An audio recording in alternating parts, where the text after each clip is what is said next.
Mga tek, good morning, no? Good morning mga idol. Nagbabad tayo kagabi ng dalawang unit na galing sa may kawayan to mga katek. Hindi ba mga ba tinahan to ka MJ? Hindi. Ito yung galing sa may kawayan na bitser. Ito yung piping nyo. Hindi natin dinudugtong pa kasi nga nagbabad tayo ng 400 PSI kagabi. Ayan o. Malinis na malinis, walang leak. Ito tayo. Ito yung panel. Tayo sa likod. Meron pang isa dito. Bali dalawang unit to yung binabaran.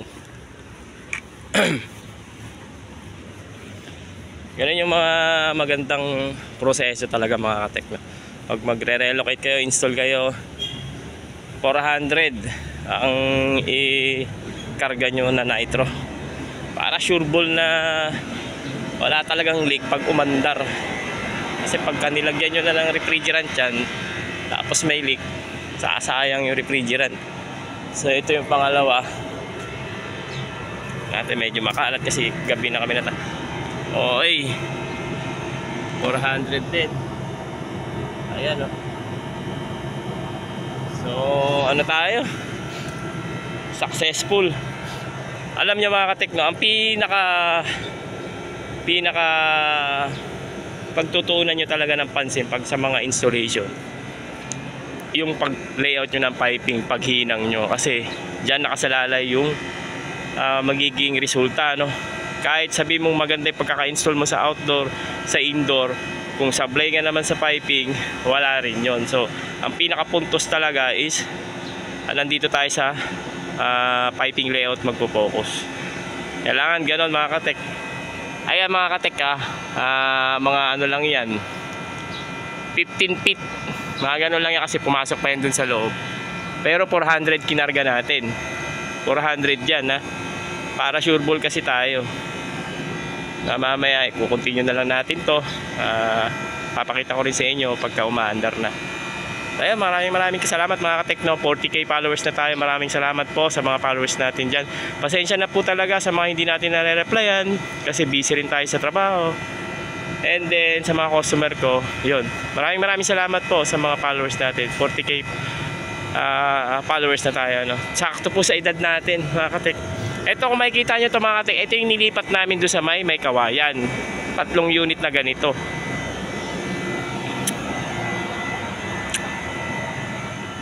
Yuf. Okay, bakbakan na to. Siyempre uunahin na to, malilim.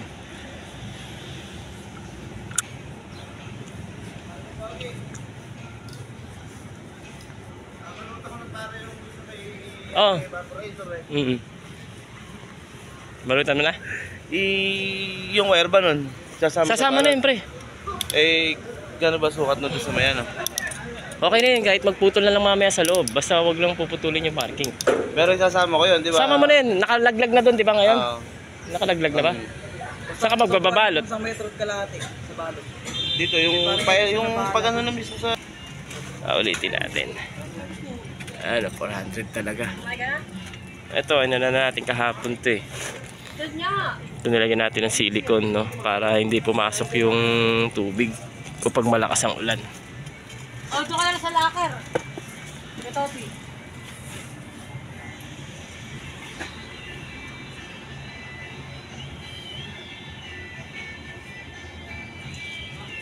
Taas tayo, Rol. So, sobra mo, pre. Ay, pre, nagtatanong si ano, pre? Ito na tayo sa loob. Bali yung gumagana dito ngayon mga katek, isang unit lang. Kasi nga nasa may kawayan na yung 3. Kasi yung kailangan, no? Ayan yung kailangan na temp. So ito yung unit natin. Ayan, kung makikita nyo, wala pang balot dyan. Kasi nga nag-test leak tayo. Tapos ito na yung communication wire papunta dun sa breaker. Ito. Tapos yung etong isa na to, kasi 3 phase yung fan So itong isa na to, ito yung communication wire nung temperature sa Dixel.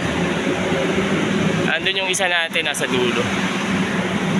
So si tropang Jonathan yung magbabalot nun, tsaka lalagyan ng polyethylene. Polyethylene at tsaka insulation. So yun lang mga katekno, share lang natin. Gandang araw po sa inyong lahat. Salamat ulit sa 40k followers natin.